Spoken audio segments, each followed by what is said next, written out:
You're watching Star Watch Media. I'm Callie Bundy, and we're here at the 20th anniversary of the Hamptons International Film Festival. Hi, I'm Callie with Star Watch Media here at the Hamptons International Film Festival, and I'm here with the co-director, co-producer of Wakaliwood. You got it. I got it. That's hard to say. Try saying that right now. It's hard, believe me. So you said that it actually comes from a certain place. Yeah, well, the documentary is about Isaac Nabwana, who's a filmmaker. It's an insane story, but he's a filmmaker working in the slums outside Kampala, Uganda, with about a team of about 100 people. But he has a dream. My slum is Wakaliga, but I have a dream, Wakaliwood. And he says it just like that. Oh, he said it just like that. Actually, what he said was, I have a dream just like that American of yours. I too have a dream. I too have a dream. That American. We're not, some American, I'm not really sure who that was that said that. No, he didn't know. But he knew. That's great. So cool. So talk to me. I mean, when did this all start to transpire? What was the inspiration? Okay. When did you go there? So walk with me here. So it's December 2011. It's not long ago. And I'm sitting in a bar, and a friend shows me a trailer on his phone for Who Killed Captain Alex, which is Uganda's first action film. And I'm watching this. It's 90 seconds, and it blew my mind, and that was it. And 2 weeks later, I showed up in Africa to track him down. And I didn't have a number. I didn't call him. I didn't email him. And getting there was one thing, because it's a slum, and it's not like there's a street or an address or anything. But I just showed up at his doorstep. And I said, look, I came from Manhattan, and I just want to talk to you for a moment. And he's like, okay. And it was that it? No questions? No, we just came in, and the wife made me tea. Kids are playing on the floor, and we spoke for 5 hours. And I went there thinking I was going to meet someone like myself, meaning someone a little crazy, but with some friends and a camera. And I realized very quickly he's the real deal in that. The talents that this guy has in one person. He builds the computers out of spare parts. The guns are carved out of wood. The tripod is a modified car jack. He has teams of kung fu artists, stunt people, prop masters, technicians, editors that are all unpaid, of course, producing Hollywood-inspired action films. And all he loves Rambo, he loves Stallone, he loves Commando, he loves Predator, he loves Hard Target, he loves Van Damme, and you see that love. And God help me, after that first night, I called him up and I said, look, I want to act. Right. Because it was like being a kid. It's like you're playing Star Wars and wiffle bats or lightsabers. And he got quiet, and I thought, I said, well, let me think about it. And I thought that meant, let me, maybe yes, maybe no. Right. What it meant was, let me write the movie for you. And that was it. And, but it was breathtaking. And I came back from the first trip, and because the story is so big that I felt I needed a partner, because this isn't simply an emerging filmmaker, it's an emerging film movement. And the only person I could think of was, the person that kept coming into mind, I should say, is Ben Barinholtz, who's the industry guest of honor here in 2010.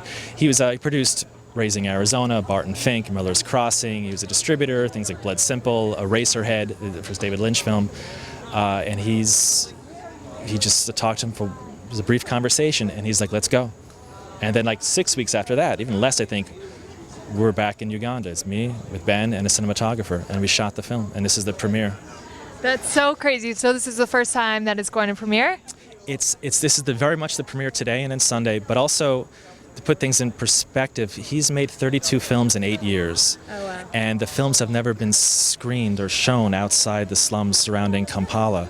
So yes, this is the premiere of the doc, but it's the first time any of his work has ever been seen, period, outside of his home. And to bring it home even further, he's never stepped foot in a movie theater.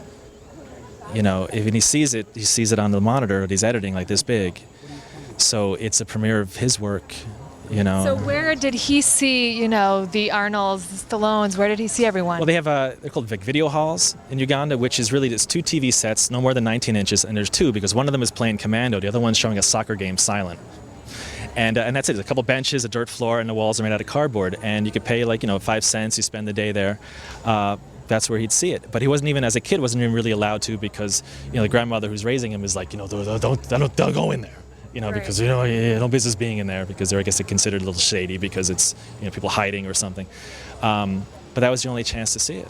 And then when he got old enough, he just got bootleg copies of every movie he could find, such that period, and just absorbed it.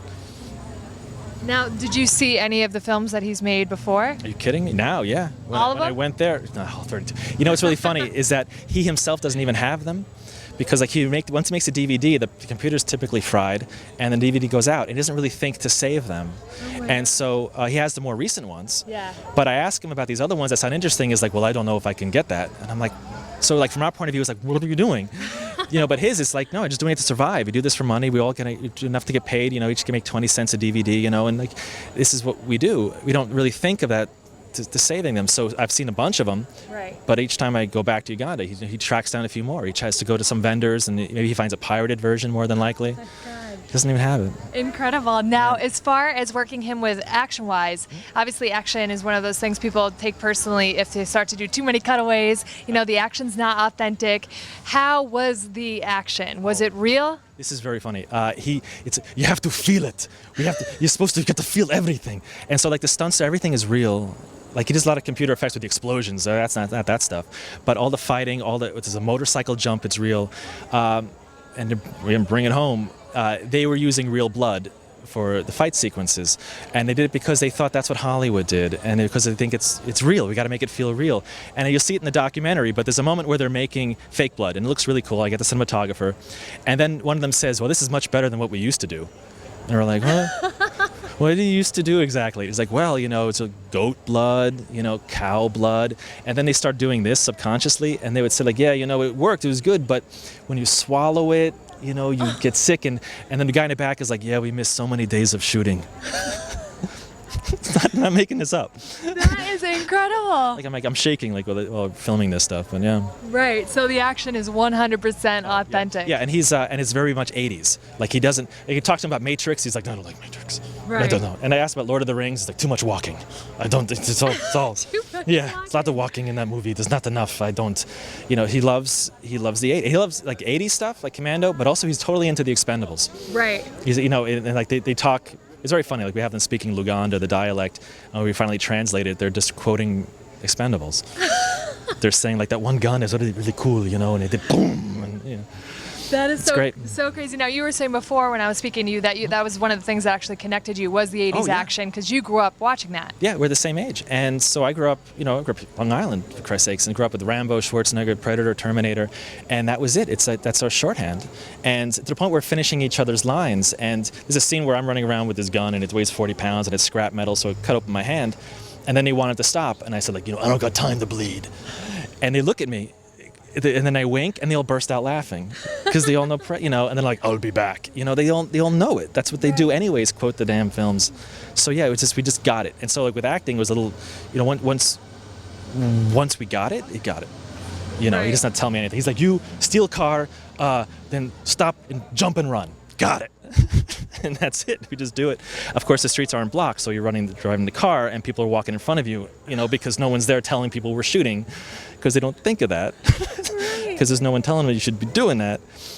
So yeah. What an experience! I feel like you could write a book on this whole thing. This is the beginning. Yeah. I think this is the beginning. Definitely. Yeah. So obviously, like you were saying, not necessarily the premiere for him, but the premiere for you. How are you feeling right now about for the documentary? Yeah. I don't know if you can tell, but I can't stop talking about them. So I'm quite excited. Right. I'm quite excited. Yeah. Right. And what do you really hope? I mean, in order for this to be a success, I mean, it sounds awesome. I could stand here and talk to you all day just about them and about funny things that have happened, you know. But in order for it to be a success for you, what does the audience need to come away with? To want to see his films. Yeah. And that's it. And working with them, they've never asked for anything. I mean, they've never asked for money. The only thing they'd asked for is like, how do you have a mustache and then it comes off? How do you do that? You know? And so that's all they ask for is props, you know, some costumes, like, you know, they want like an army, like a general thing, and training they would like, but never even equipment, never even money. Right. But I think what they need though, if they need is people to see the films. Yeah. And because right now they're not, my hope truly with this is that they're able to share in the dialogue of cinema. Meaning, I want someone to be able to say, okay, tonight I'm going to watch a Scorsese film, and tomorrow, you know, Predator, but maybe I'll see that Ugandan one on Thursday. Like right now, they're so isolated that they're not part of film, even though they live and breathe it, but they're not part of it, and that's the next step, and that's what I want with the documentary is people to be aware and want to see it and check it out. Sure, and obviously why you're here, but unfortunately some people aren't lucky enough to be here. Where can they go to find out more information? Oh, well, we get all the Facebooks, the websites, all that stuff. So it's Wakaliwood, which is a little Wakali Wood. Yes. .tumblr.com, on Facebook. That's the way to connect right now, and that's the next step. Next step is the films themselves. Right. Okay. Is getting them out.